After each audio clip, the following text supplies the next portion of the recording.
Hello friends, అందరికీ నమస్కారం అండి. నా ఛానల్ ముందుగా చూస్తున్నట్లయితే ప్లీజ్ లైక్ చేసి, షేర్ చేసి, సబ్స్క్రైబ్ చేసుకోండి. మీ సపోర్ట్ నాకు అందించండి, మర్చిపోవద్దు. ఏయ్, నువ్వు మధ్యలో మాట్లాడకు. దీనికి నీకు ఎలాంటి సంబంధం లేదు. ఈ గౌతమ్ నన్ను పెళ్లి చేసుకుంటారని చెప్పి ఇంటికి తీసుకుని వచ్చాడు. ఇప్పుడు ఏదో మాట్లాడి నన్ను మోసం చేసి వదిలించుకోవాలి అని అంటున్నాడు. నాకు న్యాయం కావాలి. నన్ను ఇక్కడి నుంచి బయటకు పంపించే హక్కు మీ ఎవరికీ లేదు అని ఐశ్వర్య గట్టిగా అరుస్తూ కోపంగా గౌతమ్ వైపు చూసింది. చూడు ఐశ్వర్య, నేను చాలా కూల్గా మాట్లాడుతున్నాను. నాకు నీ మీద వచ్చే కోపానికి నేను ఇక్కడ చంపేస్తాను. నన్ను అనవసరంగా రెచ్చగొట్టకు. దయచేసి ఇక్కడి నుంచి వెళ్ళిపో. నేను నా అమ్మ కోసం వెతకాలి. నువ్వు నీ దారి చూసుకో. నా కళ్ళు ముందు మాత్రం కనిపించకు. నేనేం చేస్తానో నాకే తెలియదు అని గౌతమ్ ఐశ్వర్యని చూస్తూ ఆవేశంగా అన్నాడు. అయినా సరే ఐశ్వర్య మాత్రం అక్కడ నిల్చుని గౌతమ్ వైపు పొగరుగా చూస్తున్నది. అది చూసి ఇంక తట్టుకోలేక తన మెడ పట్టుకుని బయటికి లాక్కుని వెళ్ళాడు. ఇదిగో, నువ్వు ఇంకో క్షణం నా ఇంట్లో కానీ నా జీవితంలో కానీ ఉండడానికి వీలు లేదు. మర్యాదగా నీ దారిని నువ్వు వెళ్ళు అని అంటూ చాలా విసురుగా ఆమెను బయటికి విసిరేశాడు గౌతమ్. దానితో తను నేల మీద పడిపోయింది. ఆమె మోచేతికి ఒక బలమైన గాయం అవి రక్తం కూడా వచ్చింది. ఆ రక్తాన్ని తుడుచుకుంటూ ఆవేశంగా పైకి లేచింది ఐశ్వర్య. అక్కడే ఉన్న వాళ్ళ వైపు కొన్ని సెకండ్ల పాటు ఎంతో కోపంగా చూస్తూ నిల్చుని ఉంది. ఆ కోపాన్ని కానీ ఆవేశాన్ని కానీ వాళ్ళు ఎవరు పట్టించుకోలేదు. నువ్వు చేసింది చిన్న తప్పు కాదు గౌతమ్. దీనికి నువ్వు ఖచ్చితంగా అనుభవిస్తావు. అలాగే చూస్తూ ఉండు.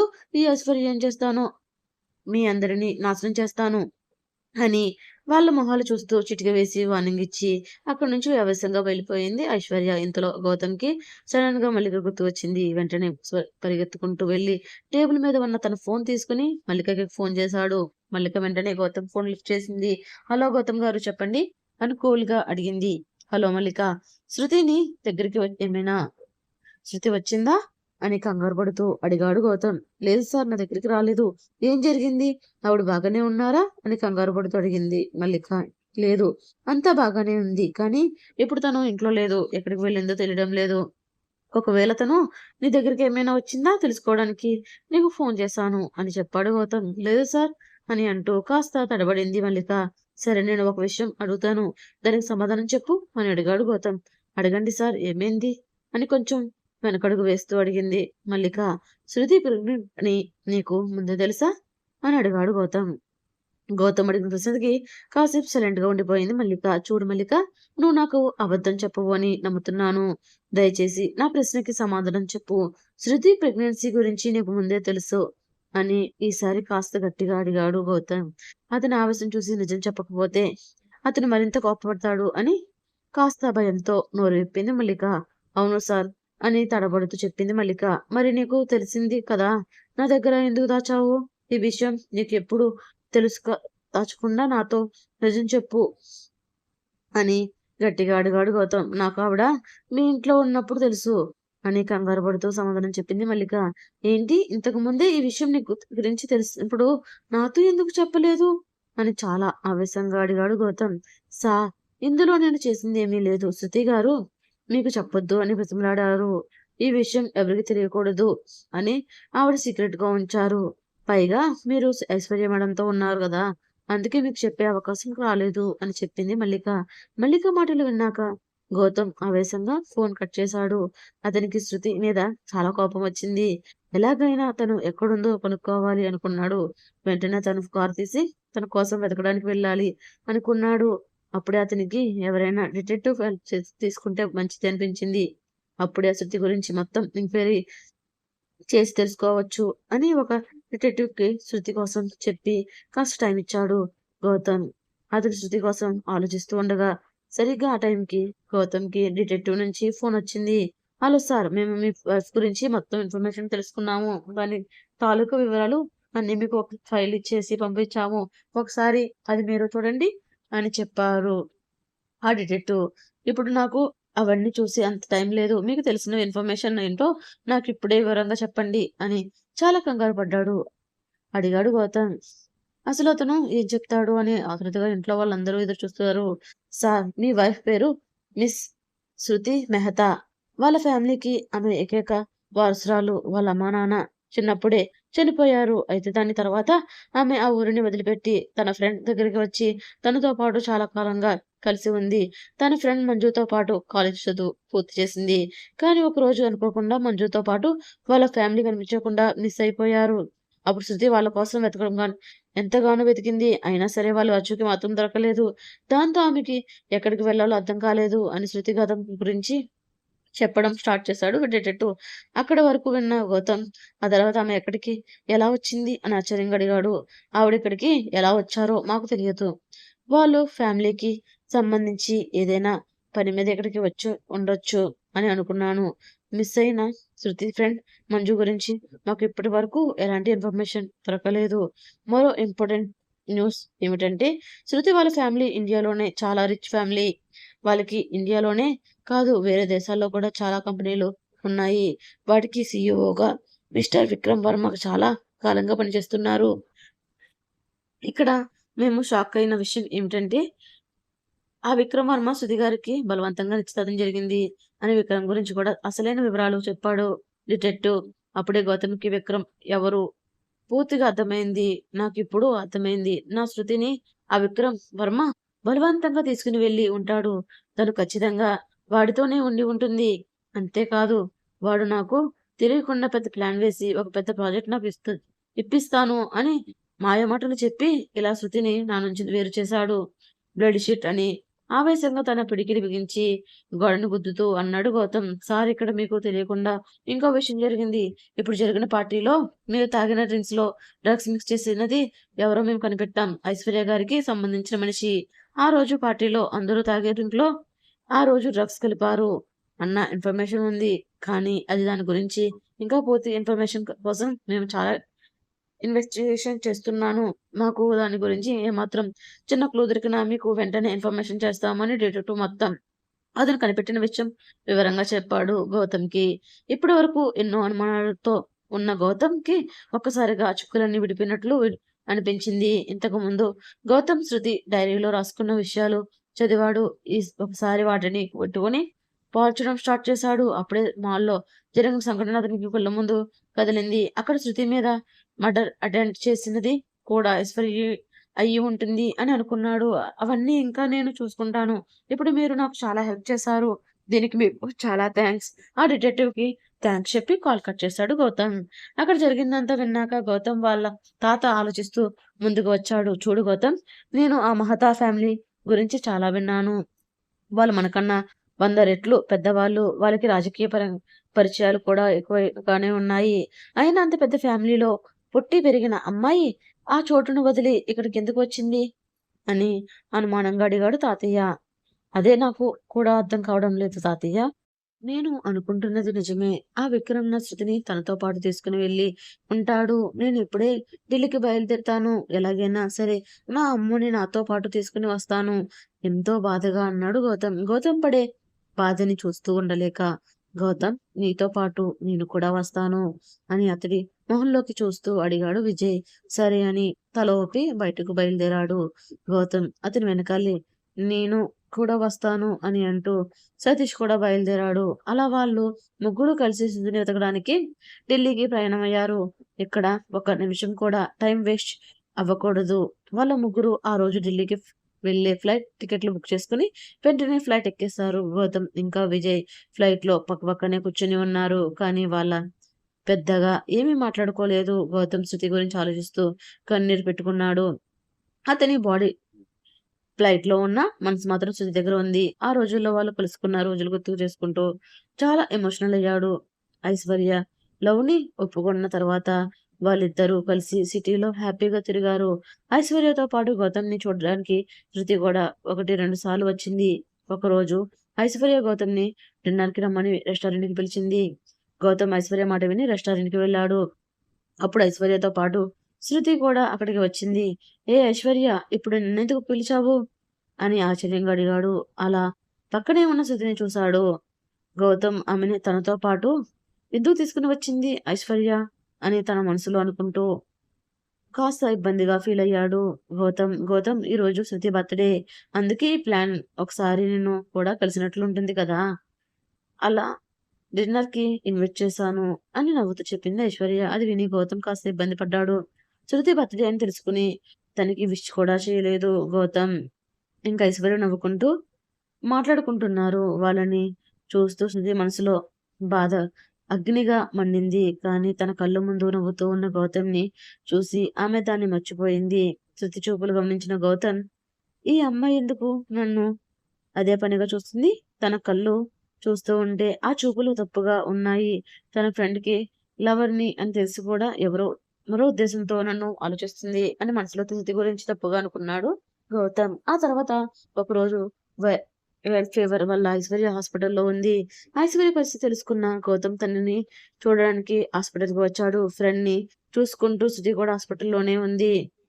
ఐశ్వర్య కండిషన్ గురించి తెలుసుకొని అక్కడే ఉన్న శృతిని వైపు చూశాడు గౌతమ్. శృతి, నువ్వు కాస్త బయటకు వెళ్తావా? తను ప్రైవేట్‌గా మాట్లాడుకోవాలి అని కొంచెం కఠినంగా శృతి వైపు చూస్తూ అడిగాడు గౌతమ్. అతని మాటలకు ఐశ్వర్య ముఖం సంతోషంతో వెలిగిపోయింది. అలాగే మరో పక్క శృతి గుండె బాధతో పగిలిపోయింది. ఆమె కంటి నుండి నీళ్లు వరదలా ఉన్నాయి. వాటిని కంట్రోల్ చేసుకుంటూ బలవంతంగా నవ్వుతూ బయటికి వచ్చేసింది శృతి. గౌతమ్ అన్న మాట తన చెవిలో చాలా సార్లు వినిపించాయి. ఐశ్వర్య తను ఎందుకు ఇక్కడ వచ్చింది? నీకు తోడుగా ఇక్కడ ఉండవచ్చు. అది నేను అర్థం చేసుకోగలను. కానీ నేను నీతో మాట్లాడుతున్నప్పుడు నన్ను అర్థం చేసుకుని బయటికి వెళ్ళిపోవాలి కదా! ఆ మాత్రం తెలీదా తనకి? అని గౌతమ్ ఐశ్వర్యతో మాట్లాడుతూ ఉన్నాడు. అప్పటి వరకు ఐశ్వర్యని చాలా జాగ్రత్తగా చూసుకుంది. కానీ గౌతమ్ మాటలకి తను ఇంకా అక్కడ ఉండాలి అనుకోలేదు. అంతేకాదు గౌతమ్ కూడా శృతి చూపుల్లో ఉన్న ప్రేమని చాలా తప్పుగా అర్థం చేసుకున్నాడు. గౌతమ్‌కి మాత్రం ఒకటే బాగా అర్థమైంది. శృతికి మాత్రం అతని మీద వేరే ఏదో ఉద్దేశం ఉంది అని. అది ఐశ్వర్యకి కూడా తెలిసి ఉండొచ్చు. అందుకే తనని కలవడానికి వచ్చేటప్పుడు ఐశ్వర్యతో పాటు శృతి కూడా వచ్చి ఉంటుంది అనుకున్నాడు. అలా గతం గురించి ఆలోచిస్తూ విక్రమ్ గురించి ఆలోచించడం మొదలుపెట్టాడు గౌతమ్. శృతిని తన దగ్గర నుంచి తీసుకుని వెళ్ళిన విక్రమ్ మీద విపరీతమైన కోపం పెంచుకున్నాడు. శృతి ఎక్కడ ఉందో తెలుసుకుని ఆ మరుక్షణమే వాడిని చంపేయాలి అని బలంగా అనుకున్నాడు. ఒక ఫ్రెండ్ కోసం తన ప్రాణంగా ప్రేమించే అబ్బాయిని వదులుకోవడం అంత తేలిక కాదు. కానీ మనసు చంపుకొని ఐశ్వర్య సంతోషంగా ఉండాలి అని ఉద్దేశంతో నాకు దూరంగా వెళ్ళిపోయింది. కానీ మళ్ళీ మా ఇద్దరిని ఒకటి చేయాలి అనుకుని నా దగ్గరికి పంపిస్తే నేను మాత్రం ఆమెను చిత్రహింసలు పెట్టాను. కడుపుతో ఉన్న అమ్మాయిని జాలి లేకుండా దారుణంగా ఇంట్లో పనులు చేయించుకున్నాను. నేను చేసిన తప్పుకి ఖచ్చితంగా నాకు నరకం అనుభవిస్తాను అని తనని తాను తిట్టుకుంటూ కళ్ళు మూసుకుని శృతి గురించి ఆలోచించాడు గౌతమ్. మరోవైపు గౌతమ్ ఇంటి నుండి వెళ్ళిపోయిన ఐశ్వర్య నేరుగా తన ఇంటికి వెళ్ళిపోయింది. ఉన్నట్టుండి ఆమె ఇంటికి రావడం చూసి వాళ్ళ అమ్మ నాన్న చాలా పర్సనల్‌గా ఏమైంది అని కానీ వాటికి సమాధానం చెప్పకుండా సైలెంట్‌గా తన గదిలోకి వెళ్ళిపోయింది. నాకు అది మొత్తం చీకటిగా ఉంది. కాళ్ళ నిండా నీళ్లు పెట్టుకుంటూ వెళ్లి మంచం మీద కూర్చొని ఆ రోజు జరిగిన దాని గురించి తీవ్రంగా ఆలోచించడం స్టార్ట్ చేసింది. ఇంతలో ఎవరో ఆమెని గమనిస్తున్నారని పైకి లేచి కాస్త ముందుకు వెళ్లి కిటికీలో నుంచి బయటకు చూసింది. ఐశ్వర్య, ఏంటి ఎవరు నన్ను చూస్తున్నట్లు అనిపిస్తుంది అని అనుకుని తనలో తాను ఆలోచిస్తూ అలా బయటకు చూస్తూ ఉంది. కానీ అక్కడ ఎవరో కనిపించకపోవడంతో కిటికీ మూసిపోయింది. ఇంతలో సడెన్‌గా ఒకడు ఆ కిటికీ అంచుని పట్టుకొని తిన్నగా ఐశ్వర్య గదిలోకి దూకాడు. హఠాత్తుగా ఒకడు తన గదిలోకి దూకి వచ్చేసరికి ఐశ్వర్య షాకయ్యి చూస్తుండిపోయింది. భయంతో వణుకుతూ కొన్ని అడుగులు వెనక్కి వేసింది. ఇంతకీ అక్కడికి వచ్చింది ఎవరో కాదు, కిరణ్. "ఏ కిరణ్, నువ్విక్కడేం చేస్తున్నావు? ఎందుకు నా రూమ్‌లోకి వచ్చావు?" అని భయంగా చూస్తూ అడిగింది ఐశ్వర్య. కిరణ్ అన్న పేరు విని అతను గట్టిగా నవ్వడం స్టార్ట్ చేశాడు. నీ నోటి నుండి ఆ పేరు విని చాలా కాలం అవుతుంది ఐశ్వర్య. నువ్వు పిలవకపోవడం వల్ల నా పేరు నేనే మర్చిపోయాను అని గట్టిగా నవ్వాడు కిరణ్. ముందు అలా నవ్వడం ఆపి నేను అడిగిన దానికి సమాధానం చెప్పు అని తడబడుతూ అడిగింది ఐశ్వర్య. ఏం చెప్పమంటావు డార్లింగ్? నేను నిన్ను చూడాలని చాలా కాలం నుంచి పిచ్చివాడిలా ఎదురు చూస్తూ ఉన్నాను. ఇన్నాళ్ళకి నా కళ్ళ ముందు కనిపించావు. నిన్ను చూస్తూ ఉంటే నాకు మాటలు రావడం లేదు. అది అంతా సరే కానీ ముందు నాకు ఒక విషయం చెప్పు. నా లవ్ ఎప్పుడు ఓకే చెప్తున్నావు? అని ఐశ్వర్య సూటిగా చూస్తూ కాస్త సీరియస్‌గా అడిగాడు కిరణ్. చూడు కిరణ్, నేను ఇప్పటికే చాలా ప్రాబ్లమ్స్‌తో ఉన్నాను. నా పరిస్థితి అసలు బాగోలేదు. నువ్వు దయచేసి ఇక నుంచి వెళ్ళిపో. నాకు కోపం తెప్పించకు. మర్యాదగా వెళ్ళిపో. లేదంటే నేను పోలీసులకు ఫోన్ చేస్తాను అని ఒక పక్క భయపడుతూనే మరో పక్క వాడికి వార్నింగ్ ఇచ్చింది ఐశ్వర్య. కానీ కాసేపు ఓపిక పట్టు. మీ ఇంట్లో వాళ్ళు అందరూ పడుకున్నాక మనం ఏకాంతంగా మాట్లాడుకుందాం. నాకు నువ్వేం చెప్పినా హాయిగా వినాలనిపిస్తుంది. మరి నేనంటే ఇష్టమని ఆ ఒక్క మాట కూడా చెప్పేసావు అనుకో వాళ్ళు నాకు తృప్తిగా ఉంటుంది. అయినా నీకు ఆ గౌతమ్ గాడు ఎలా నచ్చాడు? బలవంతంగా వాడిని ఒప్పించి నీ సొంతం చేసుకున్నావు. ఇప్పుడేమో వాడు నువ్వు నాకు వద్దు అని నిన్ను బయటికి గెంటేశాడు. మరి ఇదంతా చూసాక నీకు బాగా జ్ఞానోదయం అయ్యి ఉండాలి. అయినా అవ్వలేదు. అంటే ఏం పర్లేదు. నీకు నేను బాగా బుద్ధి చెప్తాను. నిన్ను దగ్గరుండి చూసుకుంటాను. నాకిప్పటికీ నువ్వంటే అదే పిచ్చి. కాబట్టి మనం హ్యాపీగా కలిసి ఉందాం. ఏమంటావు? అని అంటూ కాస్త ఐశ్వర్య ముందుకు వెళ్ళాడు కిరణ్.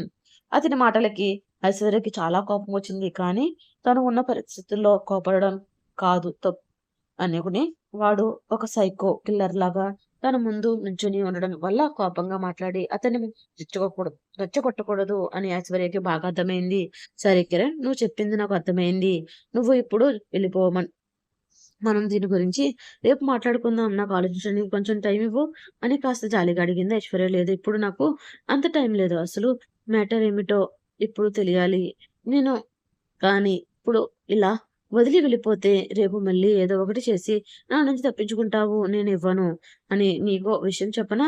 ఆ రోజు పార్టీలో నీ ఫ్రెండ్‌కి అలాగే గౌతమ్‌కి డ్రింక్స్‌లో డ్రగ్స్ కలిపింది నేనే అని ఐశ్వర్య మొహంలోకి చూస్తూ చెప్పాడు కిరణ్. అది నీ మాటలు విన్న ఐశ్వర్యకి కళ్ళు పెద్దవి చేసి చూస్తుండిపోయింది. కిరణ్ ఇలాంటి పని చేస్తాడు అని తను అస్సలు ఊహించలేదు. ఏంటి డార్లింగ్ అంత షాక్ అవుతున్నావు?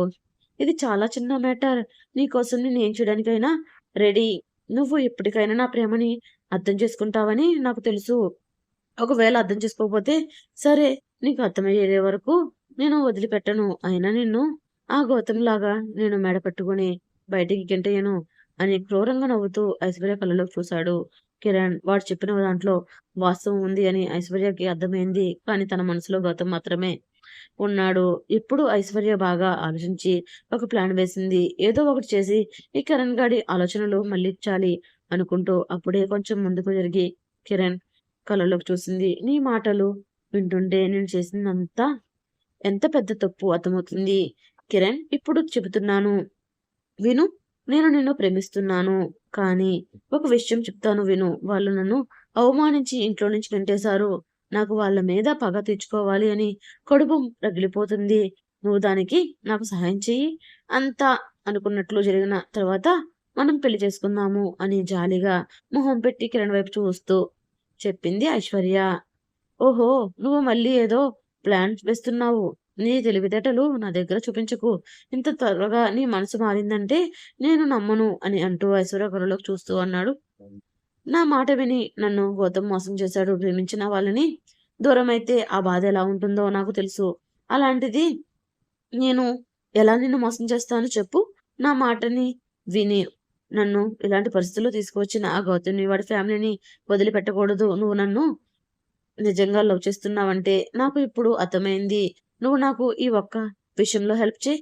మనం తర్వాత ఏ గొడవ లేకుండా హ్యాపీగా ఉందాం అని అంటూ మరీ ఇంత ఎక్కువ నటించి కిరణ్‌ని తప్పించే ప్రయత్నం చేసింది ఐశ్వర్య. అయినా సరే ఆ కిరణ్‌లో ఎలాంటి మార్పులు కనిపించలేదు. దాంతో కొంచెం ధైర్యం తెచ్చుకొని నేరుగా అతని దగ్గరికి వెళ్లి అమాంతం అతన్ని పెదవుల మీద ముద్దు పెట్టింది ఐశ్వర్య. కిరణ్‌ని నమ్మించాలి అంటే తనకు వేరే దారి కనిపించలేదు. ఆమె ముద్దుతో కిరణ్ షాకయ్యి నోరు తెరిచి చూస్తూ ఉండిపోయాడు. ఐశ్వర్య నెమ్మది వెనక్కి అడుగులు వేసింది. అంతనా తర్వాత నుంచి తప్పించుకోవడానికి చివరి ముద్దు కూడా పెట్టవలసి వచ్చింది. ఇంకా ముందు ముందు ఏం చేయాలో ఏంటో వీడు వల్ల గాని నా నోటిని డెటాల్‌తో కడుక్కోవాలి అని మనసులో కిరణ్ తిట్టుకుంటూ పైకి మాత్రం నవ్వుతూ చూసింది ఐశ్వర్య. ఇప్పుడు ఏం చెప్దాం చెప్పు తెర అంటూ అమాయకంగా కిరణ్‌ని చూస్తూ అడిగింది ఐశ్వర్య. అతను కూడా ఆమె ముద్దు మైకంలో మునిగిపోయి ఆమె చెప్పింది చేయడానికి రెడీ అయ్యాడు. వాళ్ళిద్దరూ కలిసి విక్రమ్ శృతిని తీసుకుని ఢిల్లీకి వెళ్ళాడు. అతను శృతితో పాటు మ్యాన్షన్‌కి వెళ్ళాడు. ఆ మ్యాన్షన్ తెల్లటి పాలరాలతో అందంగా కట్టించారు. అది ఒక 100 ఎకరాల భూమి మీద విశాలంగా కట్టించిన మ్యాన్షన్. గేట్ దగ్గర నుంచి మ్యాన్షన్‌లోకి వెళ్ళాలి అంటే ఒక సుమారు 2 కిలోమీటర్లు వెళ్ళాలి. కారు గేట్ దగ్గరికి రాగానే పనివాళ్ళంతా చాలా కంగారు పడ్డారు. అతను కారు దిగి బయటకు వచ్చేసరికి అక్కడ పనివాళ్ళు చేసేవాళ్ళంతా వరుసగా నుంచుని అతన్ని భయపడుతూ చూశారు. శృతి కారులోకి వచ్చింది. విక్రమ్ నెమ్మదిగా వెళ్లి డోర్ తీసి శృతి బయటికి పిలిచాడు. దాదాపు 7 ఏళ్ల తర్వాత ఆ మ్యాన్షన్‌కి వచ్చింది. తనకు ఆ కారు దిగడానికి చాలా కంగారు పడింది. దిక్కులు చూస్తూ, భయంతో వణుకుతూ కారులో నుండి కారు కిందకి ఎందుకు పెట్టింది. శృతి వెల్కమ్ బ్యాక్ డియర్ అని అంటూ విక్రమ్ గట్టిగా అరిచాడు. అది అరుపు విని శృతి గుండె చాలా వేగంగా కొట్టుకుంది. తనని అక్కడ చూడగానే అక్కడ వాళ్ళంతా గుసగుసలాడు చేశారు. లోపల ఉన్న వాళ్ళంతా ఎవరో వస్తున్నారని ఆతృతగా చూస్తున్నారు. ఇంతలో విక్రమ్ శృతిని తీసుకుని లోపలికి వెళ్లి హాల్‌లో నుంచుని ఉన్నాడు. అప్పుడే బంగారంతో చిన్న పట్టు చీర కట్టుకొని, ఒంటి నిండా డైమండ్స్‌తో తయారైన నగలన్నీ వేసుకొని, కాస్త గంభీరంగా నడుస్తూ, ఒక మహారాణిలాగా హాల్‌లో నుంచుని ఉన్న శృతి ముందుకు వచ్చింది. నుంచుని ఉంది మేనక. ఆమెను చూడగానే శృతి గుండె వేగంగా కొట్టుకుంది. మేనక శృతిని పైనుంచి కింద వరకు జాగ్రత్తగా పరిశీలిస్తూ చూసింది. "ఎలా ఉన్నారు శృతి మేడం?" అని అడుగుతూ శృతి కళ్ళల్లోకి చూసింది మేనక. వణుకుతూ ఉన్న పెదవులని అదుపు చేసుకుంటూ ఆమె వంక చూస్తూ "అత్తయ్య" అని పిలుస్తూ ఏదో చెప్పడానికి ట్రై చేసింది శృతి. కానీ తను ఇంకా మాట్లాడడం పూర్తి కాకముందే శృతి చెంప మీద గట్టిగా కొట్టింది. దాంతో అతను ఉసిగా కింద పడిపోయింది. ఆమె పెదవి మీద గాయమయ్యి రక్తం రావడం స్టార్ట్ అయింది. 2 నిమిషాల పాటు శృతి నేల మీద పడి ఉంది. కాసేపటికి భయంకరంగా అడుగులు ముందుకు వేస్తూ శృతి జుట్టుని పట్టుకుని పైకి లేపింది మేనక. దాంతో అమ్మా! అని నొప్పితో అరవడం స్టార్ట్ చేసింది. శృతి 7 ఏళ్లుగా నా కంటికి కనిపించకుండా దూరంగా పారిపోయావు కదా! మరిప్పుడు ఎలా తప్పించుకుంటావో నేను చూస్తాను అని అంటూ శృతిని దగ్గరకు లాక్కొని తన మొహం మీద మాట్లాడింది మేనక. అత్తయ్య నొప్పిగా ఉంది. ప్లీజ్ వదిలిపెట్టు అని ఎంతో బతిమలాడుతూ ఏడ్చింది శృతి. ఎక్కడికి పోయావు? ఈ 7 ఏళ్ళు నా నుంచి తప్పించుకోవాలి అన్న ఆలోచన వచ్చిందంటే నేనంటే నీకు అస్సలు భయం లేదు కదా! ఇప్పుడు చూపిస్తాను చూడు అసలు భయం అంటే ఏమిలా ఉంటుందో అని శృతి జుట్టు గట్టిగా పట్టుకుని అడిగింది మేనక.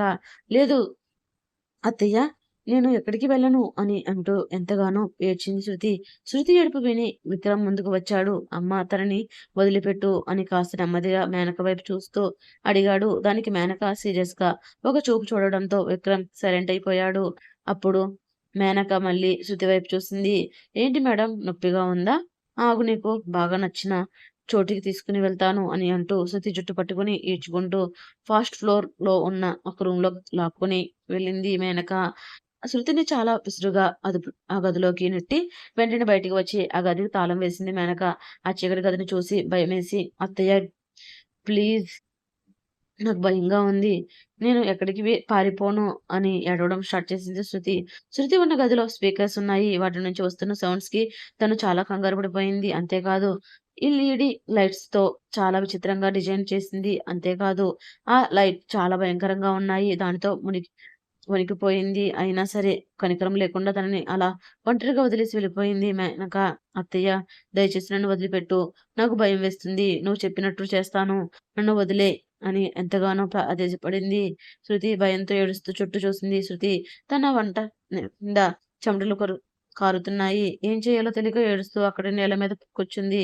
తనింకా ఎక్కువ పెట్టడానికి ఆ రూమ్‌లో స్పీకర్స్ మరింత సౌండ్ చేయడం స్టార్ట్ అయింది. దాంతో తన 2 చెవులు గట్టిగా మూసుకొని తలని కాళ్ళ దగ్గరగా పెట్టుకొని ఏడుస్తూ ఉండిపోయింది.